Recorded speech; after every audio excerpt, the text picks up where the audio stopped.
बुरा लगता था ना जब बचपन में हमारे दोस्त कट्टी बोल के हमसे दोस्ती खत्म कर देते थे। तब हम सब सोचते थे कि क्या कट्टी जैसे तो छोटे से वर्ड से दोस्ती खत्म करी भी जा सकती है। एक ऐसी ही similar practice Islamic personal law में भी एग्जिस्ट करती थी, जिसे तलाक बिद्दत या कॉमनली इंस्टेंट ट्रिपल तलाक कहा जाता था। इस प्रैक्टिस के अकॉर्डिंग अगर कोई हस्बैंड 3 बार एक ही टाइम पे तलाक तलाक तलाक बोल दे तो मैरिज इंस्टेंटली डिसॉल्व हो जाती थी। हेलो एवरीवन, आज हम जिस केस की बात कर रहे हैं वो लीगल एस्पेक्ट से एक बहुत ही रिवॉल्यूशनरी केस है। 2016 में शायरा बानो अपने पेरेंट्स के घर पे रिजाइड कर रही होती हैं जब उनके हस्बैंड रिजवान अहमद एक लेटर के थ्रू 3 बार तलाक बोल के उन्हें इंस्टेंट डाइवोर्स दे देते हैं।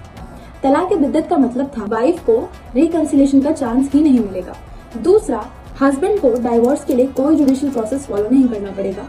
और तीसरा और सबसे डेडली, मैरिज इंस्टेंटली डिसॉल्व हो जाएगी। इस इंसिडेंट के बाद शायरा बानो ने सुप्रीम कोर्ट में डिक्लेरेटरी रिलीफ सीख करते हुए आर्टिकल 32 के अंदर एक रिट पिटिशन फाइल करी, जिसमें वो चाहती थी तलाक बिद्दत, निकाह हलाला और पॉलीगैमी को वॉइड और इलीगल डिक्लेयर कर दिया जाए, क्योंकि ये आर्टिकल 14, आर्टिकल 15 और आर्टिकल 21 को वायलेट करते हैं। Gender justice and equality are basic principles of the constitution. इस प्रिंसिपल को वैलिड आर्ग्यूमेंट मानते हुए कोर्ट में प्रोसीडिंग स्टार्ट हुई, जिसमें सबसे पहला काम एक 5 जज कॉन्स्टिट्यूशनल बेंच बनाने का था। इस बेंच में हर जज एक अलग रिलीजन का था ताकि जजमेंट बिल्कुल ही न्यूट्रल हो। अगस्त 2017 में सुप्रीम कोर्ट से 3-2 की मेजोरिटी से एक जजमेंट आया, जिसमें मेजोरिटी जजेस ने तलाक बिद्दत को आर्बिट्ररी, अनफेयर और कुरानिक टीचिंग्स के अगेंस्ट बताते हुए आर्टिकल 14 का वायलेशन माना।